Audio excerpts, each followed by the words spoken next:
A peaceful morning in Las Vegas was shattered in an instant. The hum of the city's waking streets was drowned out by a deafening blast, a sudden eruption of smoke and fire consuming the heart of the Strip. The chaos was unimaginable. Sirens screamed through the air, people screamed in panic, and the once gleaming Tesla Cybertruck lay in ruins outside the Trump International Hotel. But this wasn't some random act of destruction. This was deliberate. A planned, calculated decision by one man whose actions would raise more questions than answers. Who was this man? What drove him to such an extreme?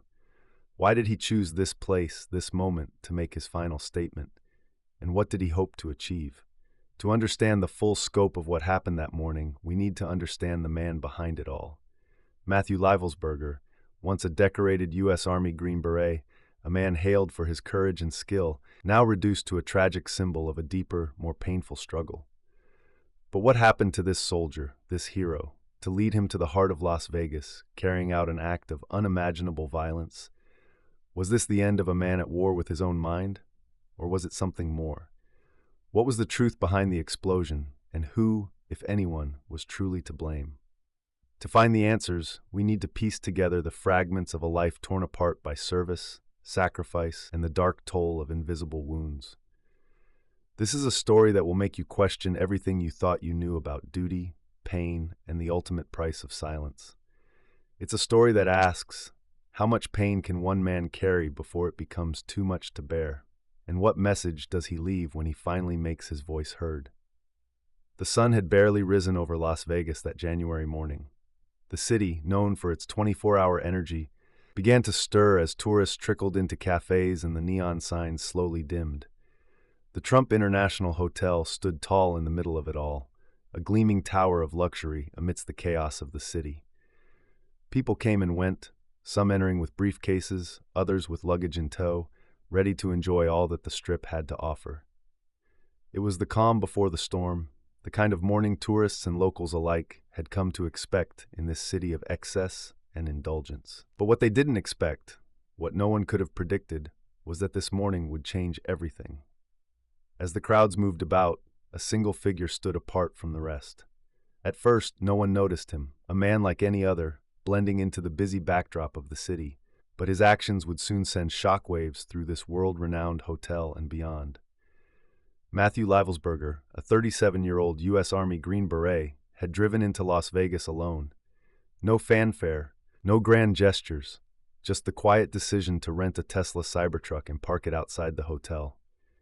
It wasn't the car or the location that would capture the world's attention, but what he did next. The Tesla, packed with consumer-grade fireworks and explosives, would become the centerpiece of his final act, a final statement that would send ripples of shock and confusion through the city. The blast, when it came, was so powerful that it rattled windows miles away and left a lasting impression on everyone who witnessed it. But what had brought Livelsberger to this point? Why did he feel compelled to make a statement in such a violent way? To understand why, we need to look back at the man behind the tragedy. Matthew Livelsberger wasn't always a man at war with himself. In fact, he was once seen as the embodiment of strength and resilience. Born and raised in a small town, Matthew joined the Army straight out of high school, driven by a desire to serve his country and protect those he loved. It didn't take long for him to rise through the ranks, proving himself to be an exceptional soldier. He earned accolades and commendations, including 5 Bronze Stars, one of which was awarded for valor under fire. He served multiple tours in Afghanistan, where he was exposed to the brutal realities of war. But the toll of these experiences didn't show immediately. For a long time, Matthew's ability to push through the pain was seen as a testament to his strength. He didn't need help, or so it seemed.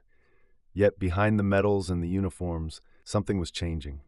As his military career continued, the effects of his experiences began to manifest in ways he could no longer ignore. The invisible wounds of war, PTSD, depression, and anxiety began to take hold. But in a world that celebrates the idea of invincibility, admitting vulnerability became nearly impossible. He tried to soldier on, as many soldiers do, bearing the pain deep inside. But the weight of it all became too much to bear. Matthew's struggles were not unknown to those closest to him. His family, his friends, even some of his fellow soldiers saw the changes. The sleepless nights, the mood swings, the quiet withdrawal. Yet no one fully understood what was happening beneath the surface.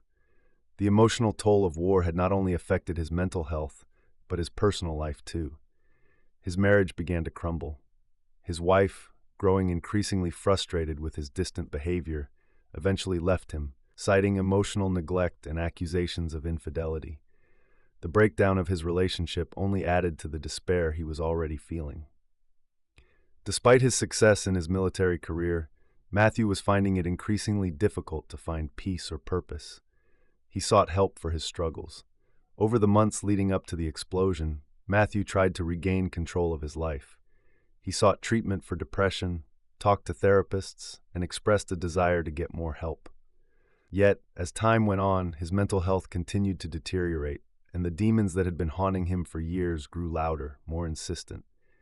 He confided in an ex-girlfriend about his pain and exhaustion. He talked about the crushing weight of his experiences in Afghanistan, about the guilt, the trauma, the memories he couldn't escape. But despite his efforts, he felt overwhelmed and unable to cope. And so, Matthew found himself at a crossroads. The soldier who had once fought for his country, who had been hailed as a hero, now faced an enemy much harder to fight: himself. As the days went by, his mental health worsened, and the desire to find a way out grew stronger. He tried to bury it, tried to push through, but he felt increasingly trapped by his own mind. In the final weeks of his life, Matthew's desperation reached its peak. He rented the Cybertruck, a vehicle that, to him, may have symbolized something greater. Something that would allow him to make a statement he felt no one else was listening to. The people he had once trusted, the systems that were supposed to help him, all felt like distant, impersonal forces. There was no one left to turn to. And so on that fateful morning, Matthew made a decision. He would send a message, not with words, but with an explosion. He parked the truck outside the Trump International Hotel, a place of opulence and power. And then he waited. What followed would change everything for the city of Las Vegas and for those who knew Matthew. But the questions would linger. What could drive a man, once seen as a hero, to such an extreme? What was he trying to say? Was it a cry for help, or something more sinister? And how much of this tragedy could have been prevented? These are the questions that still echo in the aftermath, unanswered. The morning of January 5th was like any other in Las Vegas, until it wasn't. As the day unfolded, the city moved in its usual rhythm, unaware of the man sitting in a rented Tesla Cybertruck, parked just outside the Trump International Hotel. The hotel itself was buzzing with activity, the scent of freshly brewed coffee wafting through the lobby as guests arrived for the day. But there, in the stillness of the parking lot, Matthew Livelsberger prepared for the most devastating act of his life. Around 9 a.m., Livelsberger had driven to the hotel, a quiet determination in his movements. It wasn't the first time he'd visited the city, but this day was different. He didn't plan to stay. The Cybertruck, freshly rented, sat in front of the grand entrance, an odd sight amidst the luxury cars. He parked it near the entrance, in a position that would make sure the blast would have the maximum effect. Eyewitnesses recalled seeing him sitting inside the vehicle for several minutes, his hands on the wheel, his eyes fixed ahead. Some said he appeared calm, even focused, as though he was waiting for something, waiting for the moment when everything would change. He didn't move. People came and went around him, oblivious to the man in the truck. Livelsberger didn't seem out of place, and no one had any reason to suspect that in just a few moments, everything would unravel in a fiery explosion. The minutes dragged on. At 9:43 a.m., the world around him would be forever altered. Suddenly, the silence was shattered. The explosion, loud enough to rattle windows miles away, was heard across the strip. The sound reverberated through the streets, shaking the very ground beneath people's feet. The shockwaves sent debris flying, and a massive cloud of smoke and flames erupted into the air. Eyewitnesses who had been walking by, tourists trying to snap photos of the iconic Trump Hotel, were instantly thrown to the ground by the force of the blast. Chaos erupted immediately. Screams, confusion, the smell of burning rubber and smoke filled the air. Security cameras nearby caught the full force of the explosion. The blast was so powerful that the Cybertruck was almost completely consumed by the flames. What remained of the vehicle was unrecognizable, its metal frame twisted and melted from the intensity of the fire. The blast was not just a loud sound, it was a violent eruption that left a wake of destruction in its path. It sent shockwaves through nearby buildings, causing windows to shatter and walls to crack. The emergency response was immediate. Ambulances, fire trucks, and police vehicles flooded the area, sirens blaring as first responders rushed toward the source of the explosion. The damage was far-reaching, both physical and emotional. As the dust settled, the scale of the destruction became clear. The immediate vicinity of the blast zone was scorched, and the facade of the Trump International Hotel was visibly damaged. Pieces of glass and debris littered the sidewalk, and a thick, acrid smoke hung in the air. Paramedics scrambled to tend to the wounded, many of whom had suffered burns, cuts from shattered glass, and trauma from the explosion's shockwave. Fortunately, no one was killed in the blast, but several individuals were injured, some critically. Leivelsberger's fate, however, was sealed the moment the explosion occurred. He had taken his own life in the blast. Eyewitnesses described seeing the Cybertruck engulfed in flames, and security footage showed the vehicle being rocked by the force of the explosion. There was no question. Leivelsberger was the one responsible for this devastating act, and he had not only sent a message to the city of Las Vegas, but he had also ensured that he would never have to explain his reasons. The aftermath was a chaotic scene, with emergency responders battling to extinguish the flames, secure the area, and tend to the injured. As news of the explosion spread, it quickly became apparent that the tragedy was not just a random act of violence. This was something deeper, something personal. The investigation began almost immediately, but the full scope of what had led to this moment would not become clear until later. Authorities knew they had to act fast, and the public was left to grapple with the shock and disbelief of what had just transpired. How had this seemingly ordinary man, once a hero of the U.S. Army, ended up here, in the center of Las Vegas, driving a truck filled with explosives? In the coming hours, investigators pieced together the timeline of events leading to the explosion. Surveillance footage showed Leivelsberger calmly entering the hotel parking lot earlier that morning, a man who, despite his inner turmoil, appeared to be just another guest in the bustling city. He parked the truck, sat there for a while, and then, at the exact moment, detonated the explosion, leaving only destruction and confusion in his wake. There were no demands, no notes left behind, just the explosion itself, a final act of desperation and pain. Leivelsberger's actions, while inexplicable to many, would eventually be understood as a last-ditch effort to be seen and heard, to make a statement to the world that had ignored his cries for help.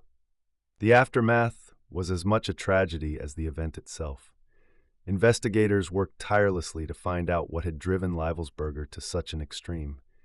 The explosion left an emotional scar on Las Vegas, a city known for its unpredictability, but this event was something else entirely. It raised questions about the mental health of those who had served in the military, the toll of war, and the lack of support for veterans who returned home broken, haunted by the invisible wounds they carried. The explosion left more questions than answers. In the immediate aftermath, law enforcement scrambled to piece together the events leading up to the tragedy. How had Matthew Leivelsberger pulled this off? What kind of explosive device had been used?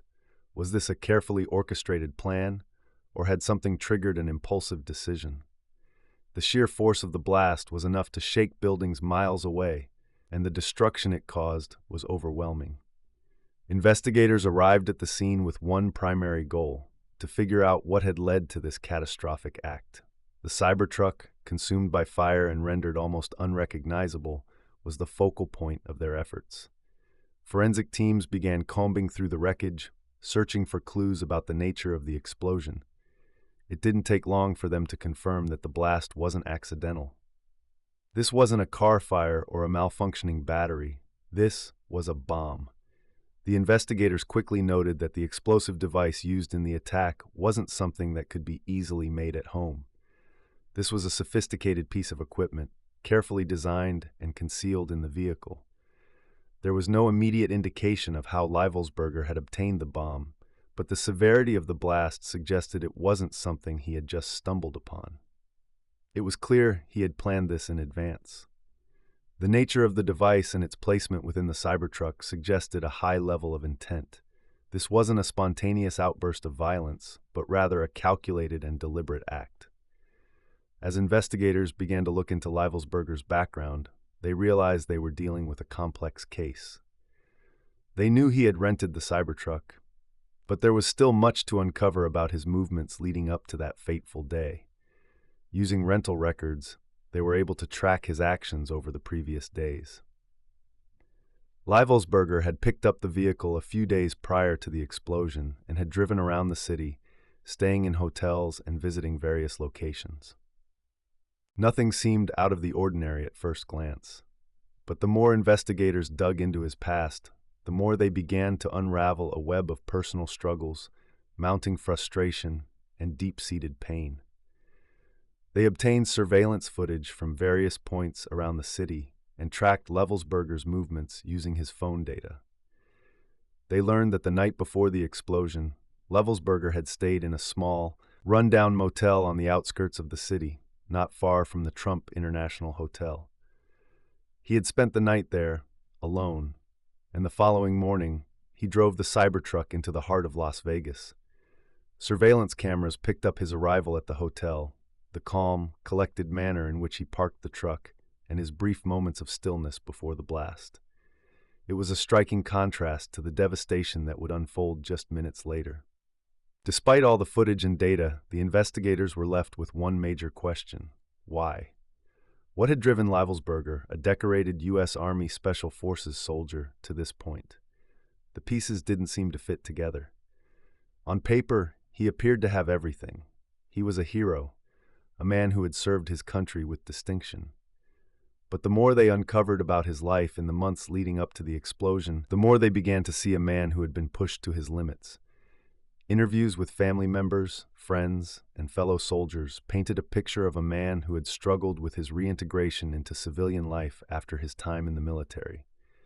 Several individuals spoke of his battles with post-traumatic stress disorder, PTSD, depression, and the emotional scars left by the wars he had fought in. Leivelsberger had always been a private person, someone who had kept his pain hidden beneath the surface. But in recent months, those close to him noticed a change. He had become withdrawn, isolated, and increasingly angry. His relationships had suffered, and he seemed to have lost the will to continue on. But even as the investigation progressed, there was still no clear motive. Was this a personal vendetta, a political statement, or was it something more complex? Something that had been building in Leivelsberger's mind for years? Law enforcement had no answers, only clues, and one key clue that would change everything: a series of letters found on his phone. The letters were discovered shortly after the explosion, buried in the encrypted files of Leivelsberger's device. They were written in a cryptic, disjointed manner, as if Leivelsberger had been trying to make sense of his thoughts in the final days leading up to the attack. Investigators were able to access the files, but much of the content was still too unclear to make sense of. What they did find, however, was chilling. The letters suggested that Leivelsberger had been feeling increasingly alienated from the world around him. He felt betrayed by the very system he had once fought to protect. But beyond that, the letters hinted at a deep personal torment, a struggle with his own identity, and a growing belief that he had no place in the world anymore. One of the most revealing aspects of the letters was a recurring theme: a cry for help. Leivelsberger seemed to be reaching out for someone, anyone, to understand his pain. He had written about his anger toward the government, his disillusionment with the world, and his frustration with the lack of support for veterans like himself. There was also mention of a final statement that he planned to make, though he never fully explained what he meant by it. Was this explosion his final message to the world? Was it a form of protest against the system that had failed him? Or was it simply the desperate act of a man who had lost everything? As investigators delved deeper into the letters, they began to see the full extent of Leivelsberger's internal struggle. The messages were raw and emotional, filled with regret, bitterness, and a desire for release from the mental and emotional pain he had endured. But they also suggested a more sinister possibility, that the explosion wasn't just about Leibelsberger's personal pain. It was about sending a message, a statement that would force people to pay attention. The tragedy had been carefully calculated to create the maximum impact, to ensure that the world would take notice of his suffering. In the end, the investigation raised more questions than answers. Was Leibelsberger a victim of circumstance, a man pushed to the edge by the horrors of war and the neglect of a society that had failed him? Or was he a criminal, a man who chose to lash out at the world in a final violent act of defiance? Theories continued to swirl, but the true motives behind the explosion remained elusive, leaving behind a tragic story of a man who had been driven to the brink and had chosen to make the ultimate statement with his life. The moment that would unravel everything came with the discovery of the letters. These letters, found on Leibelsberger's phone after the explosion, became the key to understanding why this decorated soldier, a man once praised for his courage and honor, had chosen such a drastic, destructive path.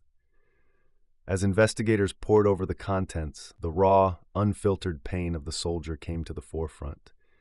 His words, like fragments of his tortured mind, hinted at a man drowning in despair and searching for any outlet to express the anguish he could no longer bear in silence.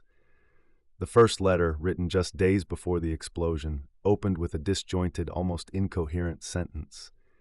"I don't know who to trust anymore. The world feels like a lie." It was clear from the outset that Leibelsberger was in torment. He didn't just feel lost, he felt betrayed, alienated from everything he had once known. His letters were filled with statements of disillusionment with the government, frustration with the lack of support for veterans, and a deep-seated anger at a society that he believed had abandoned him. His sense of duty, once steadfast, now seemed to be nothing more than a distant memory. As he wrote, it was as though his mind was unraveling, each word an attempt to come to terms with his inner conflict. In another excerpt, Leibelsberger detailed his struggles with the memories of the horrors he had witnessed during his time in the military. "The things I've seen, they never leave. They follow me. I can't escape them. They are inside me, and they're killing me." The weight of his post-traumatic stress disorder, PTSD, was evident in every line. He described sleepless nights, flashbacks, and constant anxiety. The images of war had become his constant companions, haunting him in the stillness of his daily life. The scars of combat, once visible only in his memories, were now embedded deeply in his mind. But it was not just his trauma that had pushed him to the edge. The letters also spoke to his growing sense of isolation. Leibelsberger had once been surrounded by a brotherhood of soldiers, a camaraderie that had helped him endure the most difficult challenges. But as time went on, he found himself increasingly cut off from those he had fought alongside. He had returned home, but his connection to the world felt more fragile than ever. "I'm invisible," one letter read. "I have no place in this world anymore. I fought for freedom, but I can't even find my own peace." As he struggled to make sense of his deteriorating mental state, the letters revealed something more troubling. Leibelsberger felt as though he had been cast aside by the very country he had fought to protect. "They promised us help, but they never delivered. The VA, the support systems, none of them worked. They don't care about us. They never did." The anger in these words was palpable, a cry from someone who had given everything to his country, only to be left broken and forgotten. But perhaps the most chilling part of the letters was Leibelsberger's belief that his final act would be his only chance to make a statement. In a letter written just hours before the explosion, he wrote, "This is my last act of defiance. If I'm going down, I'm making sure they see me. They'll hear me. They'll know my pain." The explosion in his mind wasn't just an escape from the suffocating grip of his mental illness.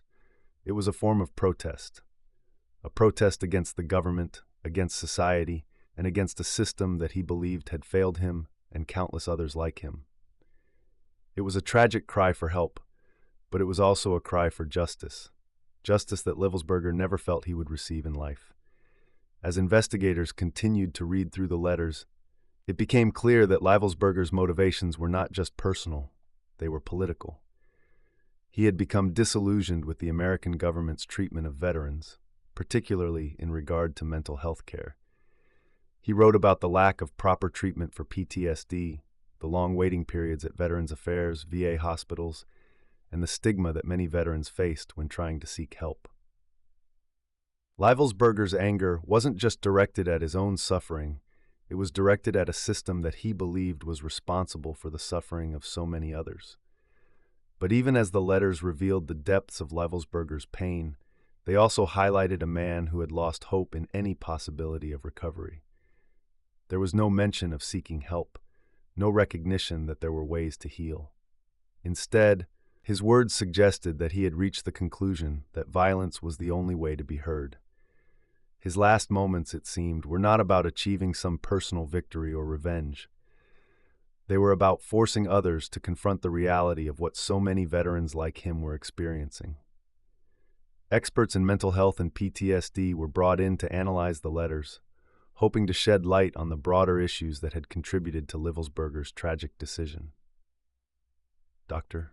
Emily Rivera, a psychiatrist specializing in veterans' mental health, explained, "What we see in these letters is not uncommon for individuals suffering from severe PTSD and depression. These individuals often feel as though their service and sacrifices have been ignored or misunderstood. The pain becomes too much to bear, and they begin to feel as though there is no way out. Unfortunately, many believe that violence is the only option left to them." Rivera went on to explain that Leibelsberger's sense of betrayal by the government was a sentiment shared by many veterans. The system, which promised to help those who had served their country, often failed to deliver. Long waits for treatment, lack of access to mental health services, and societal stigma surrounding mental illness left many veterans feeling abandoned. It's a tragedy that we lose so many of our veterans to suicide and violence. It's a problem that we've failed to address as a society, and stories like Leibelsberger's highlight just how dire the situation is. The mental health struggles that Leibelsberger faced were not unique to him. They were part of a much larger issue, one that affected thousands of veterans across the country. The treatment of PTSD, depression, and other mental health conditions in veterans had long been a topic of concern, but Leibelsberger's story brought this issue into the public eye in a way that hadn't been seen before. His final act, a tragic and devastating explosion, had forced the world to pay attention, to confront the harsh realities faced by those who had served in war and returned home broken. Leibelsberger's letters were a painful reminder of the invisible wounds carried by so many veterans. They were also a call to action, a demand for change in how mental health care for veterans was approached. His message, though delivered through violence, was clear. Something had to be done before more lives were lost. And as the investigation continued, it became increasingly evident that Leibelsberger's death would not be the final chapter in this story. It would be the beginning of a much-needed conversation about the mental health crisis facing veterans today. But for Leibelsberger, it was too late. The letters, in all their painful honesty, could not bring him back. His life, once filled with purpose and honor, had ended in tragedy. And as the world looked on, the question remained, could anyone have reached him in time? Could his death have been prevented? Would his message be enough to spark real change? In the immediate aftermath of the explosion, chaos erupted across Las Vegas. Law enforcement, firefighters, and emergency responders rushed to the scene of the Trump International Hotel, which had been rocked by a blast of such magnitude that it sent shockwaves through the heart of the city. The scene was a haunting one. Thick plumes of smoke billowing into the sky, streets filled with rubble, and terrified civilians fleeing for their lives. The explosion had left a gaping wound in the bustling Las Vegas Strip, and the world could hardly comprehend the scope of the destruction. The authorities scrambled to assess the damage, with emergency crews working tirelessly to contain the fires and rescue any survivors trapped in the wreckage. There were multiple injuries, though remarkably, no fatalities among the civilians. However, the blast had caused significant property damage, leaving businesses and hotels within a block radius severely damaged.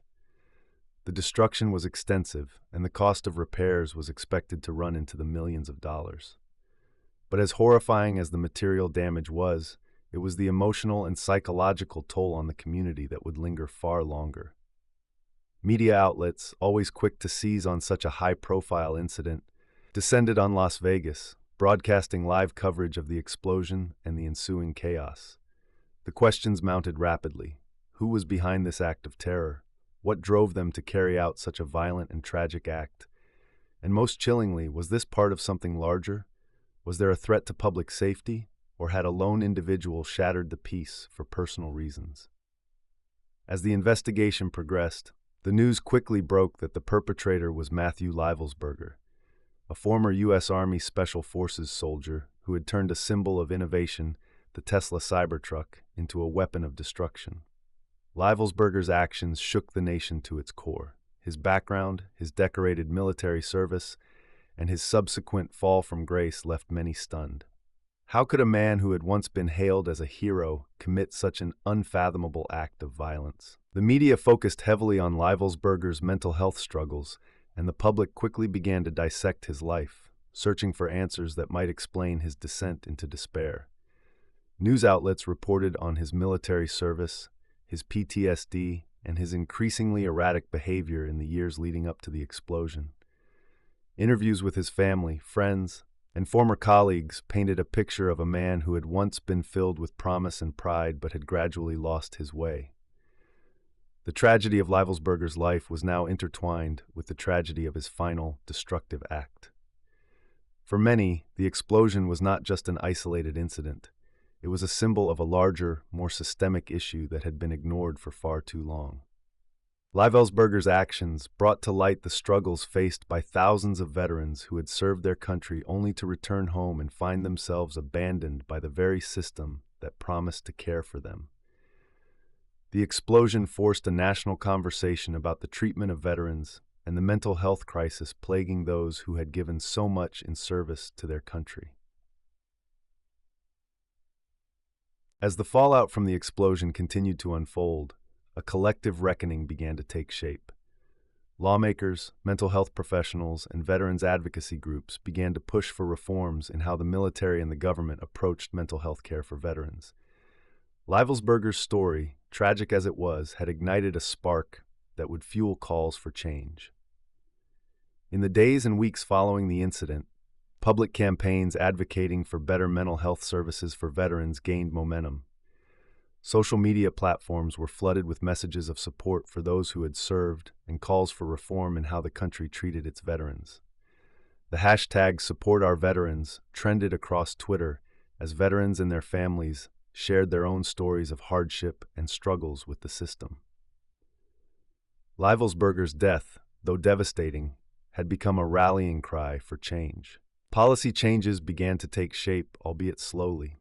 Legislators in Washington, D.C., introduced new bills aimed at improving mental health care for veterans, expanding access to treatment, and reducing the stigma surrounding mental illness. A major initiative was launched to streamline the Veterans Affairs system, shortening wait times for appointments and increasing funding for mental health programs. Although these reforms were only in their early stages, they were a direct result of the outrage and sorrow sparked by Livelsberger's death. In the aftermath of the explosion, communities across the country began to come together in support of veterans. Mental health professionals, recognizing the growing awareness of the issue, offered pro bono services to veterans struggling with PTSD and depression. Veteran organizations held rallies and fundraisers to raise money for mental health research and to provide support for those still battling the invisible wounds of war. The tragedy had brought about a national dialogue that, for many, had long been overdue. Yet despite these efforts, the scars left by the explosion were not easily healed. For those who had known Livelsberger, the shock was profound. His friends and family could not reconcile the man they had loved and admired with the person who had carried out such a violent act. His death left a hole in the lives of those who had once considered him a hero, and there was an overwhelming sense of loss, not just for Livelsberger, but for the many others like him who had fallen through the cracks of a system that had failed them. The explosion also had a lasting impact on the people of Las Vegas. While the physical damage to the city could be repaired, the emotional toll was far more difficult to address. The blast had shaken the residents of Las Vegas to their core, and many struggled with feelings of vulnerability and fear. The city that had once been a symbol of entertainment and excess now found itself facing a painful reckoning about the cost of ignoring the mental health needs of those who had served in the military. But amidst the heartbreak and tragedy, there was a glimmer of hope. The public outcry following the explosion led to a renewed commitment to ensuring that no other veteran would feel the same sense of isolation and despair that had driven Livelsberger to make such a devastating decision. There were those who believed that his death, as tragic as it was, could serve as a turning point, one that would inspire lasting change for the thousands of veterans still struggling in silence. The legacy of Matthew Livelsberger, then, became more than just the man who had detonated a vehicle in the heart of Las Vegas. It became a symbol of the broken promises made to the men and women who served their country. And as the years passed, his story would continue to serve as a reminder of the urgent need for reform and the importance of providing veterans with the care and support they so desperately needed. In the end, the fallout from Livelsberger's actions transcended the immediate shockwaves of the explosion. It prompted a nation to confront its shortcomings and rethink how it cared for those who had risked everything for their country. While it was too late for Matthew Livelsberger, his tragic story ignited a conversation that would hopefully ensure that future veterans would not have to face the same fate. As the investigation unfolded and the nation grappled with the full extent of the destruction caused by Matthew Livelsberger's actions, a series of difficult questions emerged. Was this a deliberate act of terror, a calculated assault on a symbol of wealth and power in the heart of one of the world's most vibrant cities? Or was it the tragic final cry of a man who had fought valiantly for his country, only to be abandoned by the very system he had trusted to take care of him? The world may never know the full answer, but what became abundantly clear was the human cost of ignoring mental health, especially the mental health of those who serve in war. In a society that often venerates its heroes, it's easy to overlook the scars they carry long after the battle has ended. For Livelsberger, the line between a hero and a broken man had blurred over the years, until it became impossible to distinguish one from the other. His inner torment, amplified by the silent struggles of countless other veterans, festered in the absence of meaningful support. His explosion wasn't just an act of violence, it was a desperate expression of pain. A man who had once fought for his country now found himself fighting to be seen, to be heard, and ultimately to be understood. The silent battles fought by veterans like Livelsberger are ones that many will never see, and it is only when tragedy strikes that the rest of the world is forced to confront them. We can debate whether the event was an act of terrorism, but the truth remains that it was a reflection of a broader societal failure, a failure to address the silent suffering of those who serve. What Livelsberger did that fateful morning in Las Vegas was more than just a destructive act. It was the culmination of years of internal pain, a loss of faith in the institutions designed to protect him, and a haunting feeling of being forgotten. As we reflect on the impact of his actions, it becomes clear that the tragedy is not just the explosion itself, but the ongoing crisis faced by veterans every day. The struggle to reintegrate into civilian life, the battle with PTSD and depression, and the lack of sufficient support, these are issues that demand our attention. For every veteran like Livelsberger who spirals into despair, there are countless others whose stories have yet to be told. Could this tragedy have been prevented? The answer lies not in a single decision, but in a collective effort to address the mental health crisis among our veterans. Had Livelsberger received the care and attention he needed earlier, would the explosion ever have happened? Could a system that truly prioritizes mental health have helped him before his pain drove him to such extremes? What do you think?